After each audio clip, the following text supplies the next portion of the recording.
इस वक्त मैं कराची के सदर एरिया में मौजूद हूँ।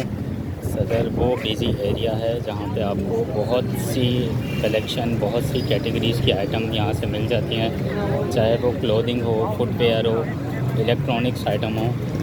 और ये वीडियो आप देख रहे हैं ज़ैनब मार्केट के ऑनलाइन पेज से।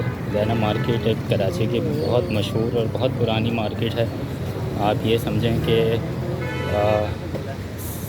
1970s के बाद ये मार्केट इस्टेब्लिश हुई है। पहले एक छोटी सी मार्केट थी और इस मार्केट की जो प्रोडक्ट्स हैं, उस यूनिक प्रोडक्ट की वजह से ये मार्केट बहुत ज़्यादा लोगों में फ़ेमस हुई।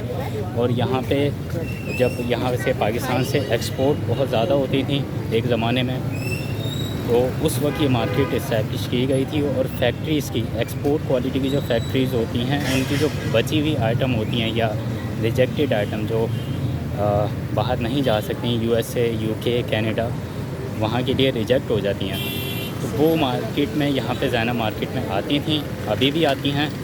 और लोग यहाँ से परचेज़ करते थे। लोगों को इवन ये भी पता होता था कि ये एक्सपोर्ट क्वालिटी में रिजेक्ट हुई हुई आइटम है, लेकिन उसके बावजूद लोग उसको लेना पसंद करते हैं। क्यों? उसकी रीज़न ये है कि वो रिजेक्शन के बावजूद भी पाकिस्तान के लिए वो क्वालिटी इतनी ज़बरदस्त होती है, इतनी अच्छी होती है, फैब्रिक उसका इतना सॉफ्ट होता है, फिनिशिंग उसकी इतनी अच्छी होती है कि लोग को जो उसमें माइनर रिजेक्शन होती है ना, वो उसको लोग देखते ही नहीं है, वो उसको कंसीडर नहीं करते। देखें, ये है ज़ैनब मार्केट जिसका मैं आपसे जिक्र कर रहा हूँ। ये जो कॉर्नर की है, एक और भी चीज़ मैं बता दूँ कि इसके साथ ये पूरी जो लाइन है, पूरी पट्टी है, लोग समझते हैं कि ये सारी ज़ैनब मार्केट है, जबकि ये सारी ज़ैनब मार्केट नहीं है। ज़ैनब मार्केट के बिल्कुल बराबर वाली जो मार्केट है उसका नाम है विक्टोरिया सेंटर। विक्टोरिया के बराबर में लिवाइस का आउटलेट है और उसके बराबर में जो मार्केट है उसको कहते हैं मदीना सिटी मॉल। और ये ज़ैनब मार्केट के अपोजिट इस साइड पर जो मार्केट है इसको कहते हैं इंटरनेशनल मार्केट। ठीक है, तो ये सब अलग अलग मार्केट के नाम हैं, सबकी वैरायटी आपको अलग ही मिलेगी। और जो लोग समझते हैं कि ये सब ज़ैनब मार्केट है तो वो गलती पर हैं। एक चीज़ मैंने ये क्लियर कर दी। दूसरी चीज़ मैंने आपको ये भी बता दिया कि यहाँ पे एक्सपोर्ट क्वालिटी की आइटम क्या होती है, ये मार्केट कब बनी थी, ये भी बता दिया। अभी भी मार्केट में बहुत सी ऐसी शॉप्स हैं जहाँ पे एक्सपोर्ट क्वालिटी की आइटम आपको मिल जाती हैं। उसमें क्या क्या आइटम होती हैं मैं बता देता हूँ। उसमें नाइट सूट भी होते हैं लेडीज़ के एक्सपोर्ट क्वालिटी के। बाज़ औक़ात कुछ लोगों के पास जेंट्स के भी एक्सपोर्ट क्वालिटी के सूट आ जाते हैं। और यहाँ से आपको टी शर्ट मिल जाती हैं एक्सपोर्ट क्वालिटी की, लेडीज़ की भी और जेंट्स की भी।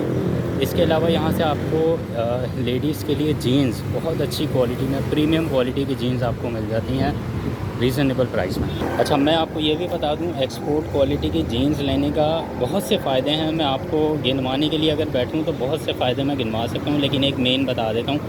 वो ये कि जब आप लोकल जीन्स को देखेंगे जो पाकिस्तान में बनी है, पाकिस्तान के लिए ही बनी है, उसको जब आप वॉश करेंगे फ़र्स्ट टाइम में, सेकंड टाइम में उसका कलर निकलता है। यही उस जीन्स का पता चल जाता है इसी पॉइंट से कि ये लोकल जीन्स है, पाकिस्तानी जीन्स है, क्योंकि वो कलर उसका निकलेगा।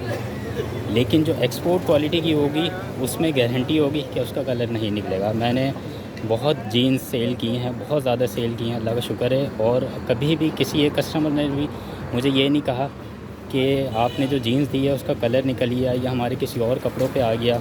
इवन के लोगों ने उसको मशीन में वॉश किया दूसरे कपड़ों के साथ, लेकिन ऐसी कोई शिकायत नहीं आई। तो ये बहुत बड़ा फ़ायदा है एक्सपोर्ट क्वालिटी की जीन्स लेने का। हाँ, एक नुकसान ये भी है, फ़ायदे के साथ नुकसान भी सुन लें, कि वो जीन्स होती है एक्सपोर्ट क्वालिटी की, उसमें कहीं ना कहीं माइनर डिफेक्ट होता है।